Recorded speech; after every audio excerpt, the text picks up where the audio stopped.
آج کل social media کا دور ہے اور ہمارا جو نوجوان طبقہ ہے وہ ایک ایسے کام میں واقع ہے جو کہ ہے گناہ صحیح۔ اگر اس کو آپ سمجھائیں تو وہ بھی اس کو گناہ ہی سمجھتے ہیں، لیکن کرتے ہوئے یہ کام کرتے ہوئے ان کو وہ گناہ نظر نہیں آتا۔ کیوں؟ اس وجہ سے کہ جو گناہ کا کام ہوتا ہے اس کو بھی پتہ ہے، مجھے بھی پتہ ہے، آپ کو بھی پتہ ہے کہ گناہ کے کام سے بچا جاتا ہے، یعنی کہ گناہ کا کام نہیں کیا جاتا، لیکن اس کے باوجود اس کا علم بھی اس کے پاس ہوتا ہے کہ بھئی یہ کام گناہ ہے، اس کے باوجود بھی وہ اس میں واقع ہوا کرتا ہے۔ اور وہ کام یہ ہے کہ آج کل سوشل میڈیا کے ذریعے لڑکی کے نام پہ اگر کوئی اکاؤنٹ بنا ہوا فیس بک پہ، یا کسی لڑکی کا واٹس ایپ نمبر مل جائے یا کچھ بھی ہو جائے اس طرح، تو اس کے ساتھ جا کے پرائیویٹ چیٹ کرنا یا پرسنلی چیٹ کرنا یا اس کے ساتھ تعلقات قائم کرنا، کسی بھی طریقے سے اس کے ساتھ گپ شپ لگانا، تو ہمارا اکثر نوجوان طبقہ اس میں واقع ہے، اور ان کو پتہ بھی ہے کہ کسی بھی اجنبی لڑکی کے ساتھ بات کرنا، اس کی آواز سننا، کسی بھی طریقے سے اس کے ساتھ تعلقات قائم کرنا شریعت اس کی اجازت نہیں دیتی ہے، یہ ناجائز ہے، لیکن اس کے باوجود پھر بھی اس میں واقع ہوتے ہیں، حالانکہ ایسا کرنا یہ شرعاً جائز نہیں ہے۔ پھر بعض اوقات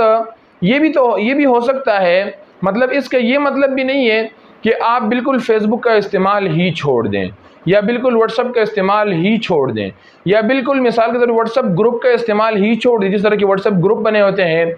تو مطلب ان چیزوں کا بالکل استعمال ہی چھوڑ دیں۔ اگر آپ بالکل استعمال اس کا چھوڑ سکتے ہیں موجودہ دور کے مطابق، تو یہ بالکل احسن اور اچھا درجہ ہے، اچھی بات ہے، کیونکہ اگر آپ کو اس چیز کی ضرورت نہیں ہے اور آپ استعمال کر رہے ہیں اور اس استعمال کی وجہ سے آپ گناہ میں واقع ہو رہے ہیں، تو آپ کے لیے بہترین راستہ یہی ہے کہ آپ اس کو چھوڑ ہی دیں، تو یہ آپ کے لیے بہترین درجہ ہے۔ لیکن اگر آپ عام طور سے، جس طرح کی مثال کے طور پہ کوئی بھی شخص فیس بک آئی ڈی بنا کر کے اگر کوئی اس کو ریکویسٹ بھیج دیتا ہے، کوئی لڑکی ہو یا یہ کسی کو ریکویسٹ بھیج دیتا ہے، لیکن پرسنلی یا تعلقات بنانے کا چکر نہیں ہوتا، بلکہ مطلق عام طور سے بس صرف فرینڈ بن گئے یا کسی بھی گروپ کو جا کے جوائن کر لیا، اور اس کے بعد اس میں اس نے پوسٹ کر لی، کوئی دینی پوسٹ کر لی یا کوئی کہانی وغیرہ کچھ بھی اس طرح پوسٹ کر لیا، اور اس کو اس نے لائک کیا یا کوئی کمنٹ کیا یا ادھر رپلائی میں کوئی آپس میں کوئی بات چیت ہو گئی، یعنی کہ کھلم کھلا ہو، پرسنلی نہ ہو، پرائیویٹ نہ ہو، آسان سی بات کہ جہاں پر آپ کو ایسا موقع فراہم نہ ہو کہ اس میں آپ اندر جا سکے، یعنی کہ تعلقات آپ کی مزید بڑھ سکے، ایسا انداز نہ ہو، کھلم کھلا ہو، تو ایسی جگہ کی تو پھر بھی کچھ نہ کچھ گنجائش بن سکتی ہے، کیونکہ اس وقت آپ کا مقصد کسی خاص لڑکی کو، کسی خاص بندے کو ٹارگٹ نہیں کرنا ہوتا، بلکہ آپ کا مقصد اس پوسٹ سے وہ عام لوگ ہوتے ہیں کہ عام گروپ والے ہیں جتنے بھی ہیں ان تک یہ بات پہنچے گی، دین کی بات پہنچ جائے، یہ آپ کے جو فرینڈ لسٹ ہوگی ان لوگوں تک یہ بات پہنچے، آپ کا مقصد یہ ہوگا۔ اس وجہ سے اگر اس موقع پر کوئی بھی کسی کے ساتھ تکرار ہو جائے، کوئی کمنٹ ہو جائے، تو اس پر امید ہے کہ مواخذہ نہیں، مطلب ہے کہ گنجائش ہے، ہو سکتی ہے، لیکن کسی لڑکی کے پاس پرسنلی جا کر کے پرائیویٹ چیٹ کرنا یہ اسی طرح ہی گناہ ہے جس طرح کی کسی لڑکی کے ساتھ سامنے جا کر کے بات کرنا گناہ ہے، یعنی کہ جس طرح سامنے جا کر کے بندہ بات کرتا ہے، اس کی آواز سنتا ہے تو گناہ ہے، اسی طرح اس طریقے سے بھی تعلقات قائم کرنا یہ بھی گناہ ہے، یہ بھی جائز نہیں ہے۔ اس کے علاوہ بعض لوگوں کے ذہن میں یہ بھی ہوا کرتا ہے کہ جی ہم یہ چیٹ کر رہے ہیں تو ہم اچھی نیت سے کر رہے ہیں، اچھی نیت کا مطلب یہ ہوتا ہے کہ بھئی ہم نکاح کرنا چاہتے ہیں، تو آپ کا نکاح، آپ کے اپنے رشتہ دار آپس میں موجود ہیں، آپ کے رشتہ دار موجود ہوں گے، آپ کا گلی محلہ ہوگا، آپ کے پڑوس ہوں گے، آپ کا خاندان ہوگا، آپ کے رشتہ دار ہوں گے،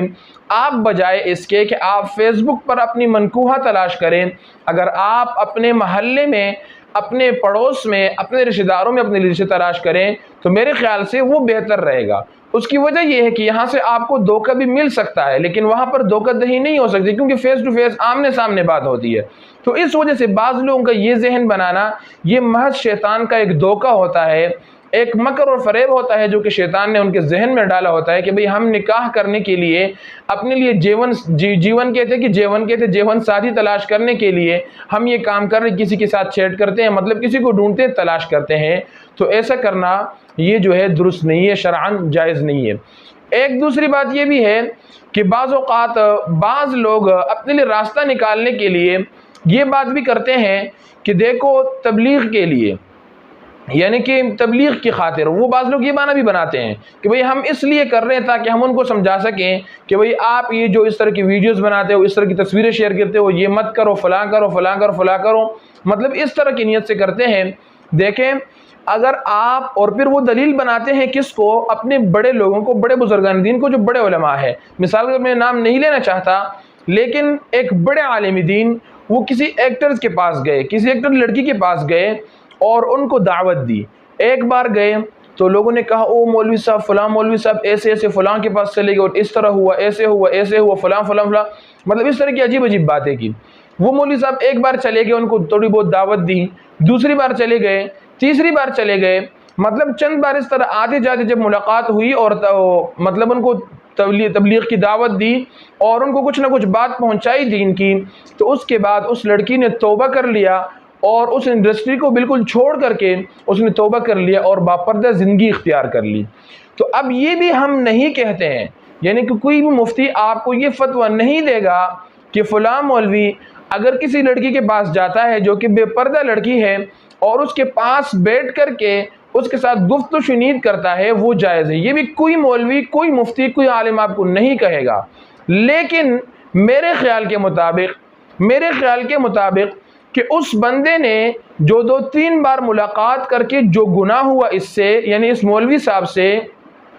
اور اس کا جو نتیجہ نکلا وہ اس انداز سے کہ اس لڑکی نے باپردہ زندگی اختیار کر لی اور توبہ کر لی ہے، میں امید یہ رکھتا ہوں اللہ سے کہ اس کا یہ جو گناہ ہوگا یہ چھوٹا ہوگا بنسبت اس کے کہ اس سے کتنا بڑا جو فائدہ حاصل ہوا کہ اس لڑکی نے پکا توبہ کر لیا اور اس کے بعد اس نے باپردہ زندگی اختیار کر لی ہے، میرے خیال کے مطابق. بہرحال تو یہ بھی، لیکن ہم یہ اب بھی نہیں کہتے ہیں کہ بھئی وہ مولوی صاحب جو جا کے ملاقات کر رہے ہیں وہ ٹھیک کر رہے ہیں. وہ جو ملاقات کر رہے ہیں وہ غلط کر رہے ہیں، یعنی کہ شریعت، کیونکہ شریعت ظاہر کو دیکھتی ہے، وہ غلط کر رہا ہے، لیکن اس غلطی کا ہم اس سے نہیں پوچھ سکتے ہیں، بلکہ اس غلطی کا جواب دے وہ خود اللہ کے سامنے ہوگا. اللہ قیامت کے دن اس سے پوچھے گا بھئی آپ نے کس نیت سے کی، کیونکہ اعمال کا دار و مدار نیت پر ہے. لیکن میں آپ کو یہی بات سمجھانا چاہ رہا تھا کہ بعض لوگ کہتے ہیں کہ ہماری نیت تبلیغ کی ہے یا ہمارا نیت نکاح کا ہے. تو ایک جو ہے بڑے بزرگ لوگ ہوتے ہیں، ہم ان کے پاؤں کے خاک تک بھی نہیں پہنچ سکتے ہیں، ان کے پاؤں کی جو مٹی ہوتی ہے اس تک بھی نہیں پہنچ سکتے، مطلب جو بڑے لوگ ہوتے ہیں ان تک ہم نہیں پہنچ سکتے ہیں. ہمارے ایمان کمزور ہے. اگر کوئی ہمیں معمولی سا ایک میسج کر لے تو ہم رپلائی میں 50 میسج کرتے ہیں لڑکی کی طرف سے. اگر کوئی فیس بک آئی ڈی کی طرف سے اس طرح لڑکی کے نام سے کوئی میسج آئے تو ہم 50 رپلائی کرتے ہیں. مثال سمجھا رہا ہوں صرف. تو ہمارے ایمان جو ہے کمزور ہے، اس درجے کے نہیں ہے کہ ہم جا کر کے لوگوں کو دین کی دعوت دیں یا پھر ہم فیس بک کے ذریعے ہی اپنے لیے منکوحہ تلاش کریں. تو ایسے خیالات بالکل ذہن سے نکالیں،